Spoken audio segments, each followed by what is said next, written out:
Hi అండి. Good evening. నేను మీ RJ watts కలిసిపోయి ఈరోజు అయితే డిగ్రీ అడ్మిషన్స్కి సంబంధించి రిజిస్ట్రేషన్ అయితే స్టార్ట్ అయిందండి. కానీ కొన్ని సర్వర్ ఇష్యూస్ అయితే జరిగినాయి. ఎందుకంటే ఫస్ట్ రోజు కాబట్టి ప్రతి కాలేజు అందరూ కూడా ఈరోజు ఓపెన్ చేయడం జరుగుతుంది. సో రిజిస్ట్రేషన్కి సంబంధించి కొన్ని సర్వర్ ఇష్యూస్ ఉన్నాయి. అప్లికేషన్ కూడా పూర్తిగా ఓపెన్ అవ్వట్లేదు. కానీ రిజిస్ట్రేషన్ అన్నది మీ ఫోన్లో మీరే చేసేసుకోవచ్చు. దానికి అమౌంట్ కూడా మీ ఫోన్పే నుంచి యూపీఐ నుంచి కట్ అవుతుంది.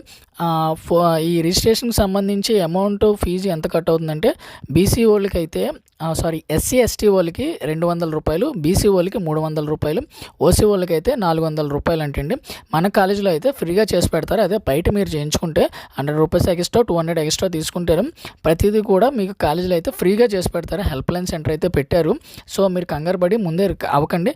రేపు మార్నింగ్ 11 వరకు వెయిట్ చేయండి. అప్లికేషన్ ఓపెన్ అయిందంటే రిజిస్ట్రేషన్ ప్లస్ అప్లికేషన్ ఒకేసారి అయిపోతుంది. అంతేగాని మీరు కంగారు పడి ఇప్పుడు బయట చేయించేసుకున్నారు, ఎక్స్ట్రా ₹100 తీసుకున్నారు. మళ్ళీ రేపు అప్లికేషన్ పెట్టడానికి వెళ్తారు, మళ్ళీ ఇంకా ₹100 ఎక్స్ట్రా తీసుకుంటారు. సో రేపు మార్నింగ్ 11 వరకు వెయిట్ చేసి కాలేజీకి వచ్చి కాలేజీలో చేయించుకోండి. ఏంటన్నది కొన్ని సర్వర్ ఇష్యూస్ ఉన్నాయి, దానివల్ల ఇబ్బంది ఉంది. సో మన కాలేజీలో అయితే మన పిల్లలే జాగ్రత్తగా చేసి పెడతారు. మన స్టూడెంట్స్ అందరినీ పెట్టి హెల్ప్ లైన్ సెంటర్ని అయితే మెయింటైన్ చేయడం జరుగుతుంది. సో స్టూడెంట్స్ ఎవరు కంగారు పడకండి, ఇంకా రిజిస్ట్రేషన్కి చాలా టైం ఉంది. సో రేపు మార్నింగ్ 11కి కానీ లేదా మధ్యాహ్నం 2 తర్వాత కానీ వస్తే మీకు రిజిస్ట్రేషన్ ప్లస్ అప్లికేషన్ కూడా ఒకేసారి అయిపోతుంది. సో రేపైతే అందరూ ఖచ్చితంగా వచ్చి జాగ్రత్తగా చేయించుకోండి.